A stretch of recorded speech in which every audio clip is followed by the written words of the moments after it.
What's going on, guys? Welcome back. Today, we're going to be looking at the brand new leaked cards coming to Marvel Snap. And I kid you not, I cannot recall a more busted season pass on paper than like maybe Loki's season. And we all know how that turned out. Most of it actually turned out to be pretty true. Now today, guys, we're going to go and look at all these cards. I'll be giving my first impressions. I'll be breaking them down, talking about the best combos, where I see them fitting in. But most importantly, the star ratings, right? How competitive are they going to be? Are they going to be flexible, fun? And then most importantly, are they going to get a nerf? Are they going to get a buff? How likely is that going to happen? We'll be rating all that today. Now, Warmachine finally arrives to Marvel Snap, and with them is March's Season Pass, the Avengers versus the X-Men, featuring some incredible cards, guys, that are just at first glance like too good to be true. And we kick things right off into Broken Street with the Season Pass card. I can't even... Hope Summers is a 3/3 that after you play on the location that she's on, you're going to get +2 energy the next turn.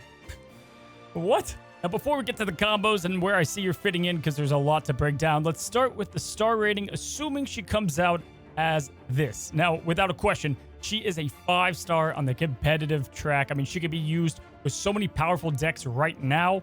Just insanity, the combos she's going to unlock. We'll get to that in just a second. Fun? I mean, I don't know. Who doesn't love playing giant cards and crazy combos? Hope Summers is going to just give you access to the majority of those. And she's plug and playable, which is going to our next section in flexible. Again, 5 out of 5. Why would you not want her in a majority of decks? Outside of decks that have a specific purpose and or goal, maybe like a move deck or Cerebro. Outside of that, Hope Summers is going to help you get to things faster to your decks and ultimately create a more greedy deck. And then lastly, we have the adjustment category. She can be nerfed or buffed. Hey, guys, I'm giving her a 1-star. I just do not see her coming out as this. Later in the video, we'll talk about a card in February that's going to come out that got a massive nerf before, obviously, we hit the month of February. And I expect something similar for Hope Summers. Now, let's just entertain this for a second and pretend it's going to launch as advertised. First of all, new ramp card in like all the ramp decks, giving you another option to get combos out there. We'll get to that. High Evo is just nutso. Obviously, Sunspot, these cards that you want to skip and have unspent energy. We know that a lot of these are going to want to use her in those decks, no question about it. But then even just the Hulk there, how about She-Hulk, right? This is actually just a great play in any deck. You have Hope Summers down. The next turn, you play down whatever card or going into turn 5. Then you have +2 energy. You skip all that. You have a free She-Hulk. Makes it much more dependable. And you can even do this before turn 4 and 5. So crazy just synergy with She-Hulk. Getting access to more 6-cost combos is where I think she's the most busted. You can get Noel and Arnim Zola out a lot more dependable. Venom and Destroy can actually utilize this card potentially if they want to. But if you look at your favorite 6-cost cards, it's been typically pretty hard to get these in combos outside of Electro. And nowadays, we're going to be able to do a leader Arnim Zola, Goliath, Arnim Zola, whatever, because the ramping is that much easier. Now, outside of that, just a couple more like back-to-earth decks. I do think, obviously, Cerebro 3 is going to love the extra energy and is naturally going to be one of the best homes for this card. If she stays at the 3 power, obviously, Silver Surfer is really interesting. Cutting Sarah altogether from the list, you can now just dependently get that plus energy and then have a huge swing turn, right? So you have a cool way to be able to play naturally with Surfer with more 3-cost cards. I actually think it's a huge boost for him. I think the card's going to stay like relatively the same, but with some key differences, right? Like they ultimately going to get rid of like either +1 energy or it's going to be like a lower stat line, more expensive, something like that. Now, the next card up is a big fan favorite. So glad that we finally have got Warmachine in the game, and I think they did a pretty good job on his kit. Definitely like what they did here. He's a 4-cost 6-power card, little behind Iron Man. Until the end of your next turn, nothing can stop you from playing cards anyway. Essentially, he's like a Jeff that can give your other cards the same ability. Now, what do I think about him competitively? Let's look at the star ratings. It's a tough one here. I want to give him about a 3.5, maybe even a 4-star, and this could look silly looking back. Listen, there's a lot of decks that want to utilize Warmachine. He just can't be played on turn 6. That's his biggest downfall, but we'll get to his synergy here in a second. Fun factor, I mean, hey, being able to play anywhere, anytime, people love Jeff, and you know why. 3.5 stars here. Just a great ability to have in Marvel Snap, meaning you can play more cards more often. You gotta love it. Flexibility, I mean, 5-star, right? You can play him in any deck. I think most decks can utilize his ability, and definitely just a good plug-and-play card for the most part. And then his adjustment category, I'm going to give him about a 4.5 star. I actually don't think they're going to change him all that much. The stat line makes sense. I think his ability is obviously making sense as well. So 4.5 here. I don't expect a buff or a nerf. Now, as far as like synergistic cards, again, we've seen this song and dance with Jeff. So Storm, I think, is probably his best friend. Being able to play into a flooded lane is awesome. Professor X, we know, has been on the downhill, but with Jeff, how do you not love that synergy? You're going to see me bring her up a lot today. I think Jean Grey, this is awesome. You play Jean down on 3. They have to play there. You play 4. Warmachine on Jean Grey. You could play anywhere. To me, that seems really good and something that you might want to utilize. I also think, kind of strangely, like decks that want to go wide. Zoo decks. We saw this with the boosted Brood deck, where you like don't want to be limited. Crimson Cosmos, Big House, things like this. Warmachine's going to allow you to play into those lanes. Sanctum.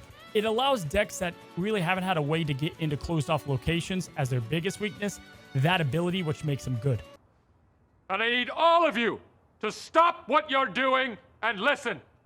Cannonball! The iconic scene. I had to put it in there, guys. Let's talk about Cannonball here. A 5/8 with a unique ability. He's going to try to move an enemy card at a location, and if he does, he's going to add a rock where it was. If he can't move it, he just kills the card and adds a rock, so pretty damn good upside. However, let's look at the star ratings and talk about his overall competitive play, and I think he reads really good, and I think in practice he may not deliver as much, but we'll have to see. I think he's going to have some homes and hybrid decks, and definitely is an interesting card to say the least. Competitive for now, I'm going to give him about a 2.5, probably the weakest out of the set, but still a very fun card, which is why I give him 4 stars for fun. I mean, destroying cards, moving, having rocks. I mean, definitely just a cool concept of a deck, and definitely has some synergy with cards that we love already. Flexibility, about a 3. You know, I think he can be played in a good amount of decks, and his ability is nice, but to fully utilize it, you know, I don't see him being fit into every single meta deck in the game. And then adjustment category, I think he's just about right. I'm going to give him about a 4 star here. I don't know what they would do to adjust him. I don't think they're going to buff him or nerf him. Feels pretty good to me. Now, as far as where he's going to fit, I think Craven and obviously just move style of decks and clog style of decks like Debris. Maybe a Nihilus if he comes off, just ban Nerf Island. Wong is an interesting play. You know, you can do it twice, which is kind of stupid. But, you know, this is a weird one. I think this is definitely one that I want y'all's opinion on, because there's some really cool combos you can do, but I don't know if we have all the cards in a perfect package. I think we're going to have to make like a specific deck to continue to make him good. Being 5 cost is what I'm not crazy about, but then if he wasn't 5 cost, that ability might be too good. Maybe have lower power. I don't know. All right, guys, buckle up for this one. I don't know what to think exactly, but Pixie is going to be a 1 cost, 3 power card, and this is where things get crazy. On reveal, shuffle the cost of all of your cards in your deck. Yep. So what exactly does that mean? Let's talk about the star rating. I assume, obviously, if you have something like a Wasp and then you have, let's say, a Hulk, it's going to give you a chance to have that Hulk to have 0 cost, which, you know, obviously is pretty stupid. This is where I don't know what to give, because I'll talk about it a bit more after we do the star rating. Competitive, though, I think it's a bit too RNG. You obviously cannot rely on this. Sometimes it's going to be insane. Other times, not so much. And usually simply like a Shang-Chi, you can get the job done, because you're going to try to cheat out, you know, big power cards. They're doing these big power, easy cheat decks for more fun than I think competitive, but ultimately she might be busted. Now, fun is a 5 out of 5, probably the most fun card in this patch. I mean, just swapping the cost up, it's like a Mr. Negative that you don't have to go through all the steps. Definitely a really cool interaction. And same goes for flexibility. I think you can play her with just about any deck because of that. You know, you can put her with the Wasp and Yellow Jacket, and then you have all these other cards that you just try to cheat out early and have a good time. Adjustment category, though, I think she might be about a 2. I'm not certain she's going to stay this way. She has a great power stat line on top of just having a crazy good ability. I'm not sure what's going to happen here, but it mainly depends on how the synergy works. And legit, everything that I just said there depends on Triple M. One of my favorite cards in Snap. I think he's just great. Again, always slept on. If he works with her and they they switch all these costs around, but then you can still play your, cards that got screwed, right? Like, let's say a good card that you won on Tipo, it now has a 6 cost assignment because it swapped everything up. Mobius can prevent that. right? But does he? If he does, this is stupid. If he does, this is truly stupid. Like an insanely good card to have. But we'll have to see if that ends up being the case. Either way, I think Mobius is probably going to be the best card to have here. Besides him, I think Thanos is going to be pretty stupid good too. You already play him with these big cards, and then you have all of his stones. And then they all flip-flop the cost, right? So then you can play... I don't know. This card seems really close to being broken or just not like that dependable. I think it's... I'm leaning towards the broken side. I'm going to give her a 2 in competitive because of consistency. But this could be way off. Obviously, Yellow Jacket and Wasp. You can play with big cards. You guys know the synergies. It's going to be chaos, and I love it. And we saved potentially the coolest or like the crowd favorite for last, and that is Mockingbird. And everything I love is involved with this card. The cards I like to play, what she does, everything. She's a 5/9 that is going to discount herself for every card you have in play that did not start in your original deck.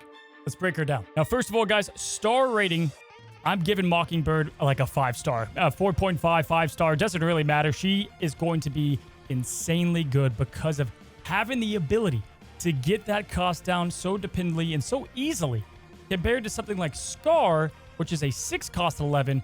She's a 5/9. There's no way she lasts, but I'm getting ahead of myself. For fun factor, I think she's as fun as you get, right? As far as just trying to get these random cards that didn't belong in your deck. You try to have some cohesion so that you can play Mockingbird. A lot of synergistic cards to be had with, which brings us to flexibility. About a 3, maybe a 3.5 here. I feel like she's going to be largely flexible in a large majority of archetypes and decks. And her adjustment category, I'm giving her like a 2, maybe even a 1. I think for sure she ends up as like a 5/8. I don't know, or maybe they make the cost higher. It just seems like she can easily get to a 3 cost, even 2 cost, maybe free stat line. And now let's talk about the synergy. I mean, just starting things off, guys. If you play a squirrel on turn 1, she goes down to 3 cost just like that. But the stupidness does not stop there, my friends. No, not even close. Now, first of all, on top of that, I think they designed her to work with Agent 13, Maria Hill, some of these cards from the Shield. Obviously, she's from Shield herself. And my boy, my favorite card in the game, Agent Coulson. And I love the idea of this because let me tell you, I love where the opponent cannot predict what you're trying to do with your generated cards. And now we have a good stat line to stick with this deck. And I think we're going to have a very fun card generation deck that could be huge for the future of different game modes and things like that. Outside of her, Debris I've got down that I just thought was stupid. Same thing as Squirrel Girl. Heck, you can get her free just with that combo. I think Mysterio should work, potentially. But even more so, and probably the most broken in my head, we're going to make Rocks and Hawks come back even better with Moon Girl. You double up this card. Why would you not double up this card? You get clones of her. You get clones of all of your cards. You can do double She-Hulks. You can reduce all these cards because they're in play. I don't know. This seems so stupid. Even if you don't play any of these cards, like they have to be in play, you still have potentially 2 Mockingbirds at like 2 costs, maybe 1 cost. I think Mockingbird's going to be really good. Thanos, the stones I think would count. I think so. And if that's the case, I don't even know. Thanos might be a problem moving forward. I think they might have to solve, like, we're going to have a season pass in February dedicated to Thanos. But I think he might be a problem moving forward. Who knows, though? I love him. I hope they don't change him, but I don't know. So that is going to be the X-Men vs. Avengers season. Absolute bonkers. Cannot wait. And honestly, I'm just like ready to play with some of those cards right now. Let me know your opinions on them. We do have some adjustments. If you guys want to check out my February leak cards video, I've got all the cards in there, and I can go ahead and put that in the description. We have some updates to those cards. Cole Obsidian had 10 power, and he had to be played on an Infinity Stone. They changed him up. We now have another card that does not work with Scar. He is a 4/9.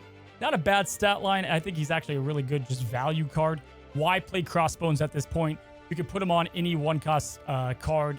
Obviously, Thanos coming the first to mind, but should just be good as a plug-and-play option.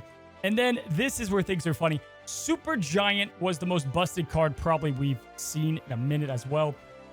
A 1 cost at the time, and anything you played that turn, next turn, both you and the opponent would reveal at the end of the game. They've made her a 4-cost, 5-power card, and then it only affects, I think, the current turn. Yeah, the next turn it does. So much better and much safer, easier, and just looking at a card like Super Giant, you can tell that the cards today might not last as they are. But either way, it's super fun to speculate.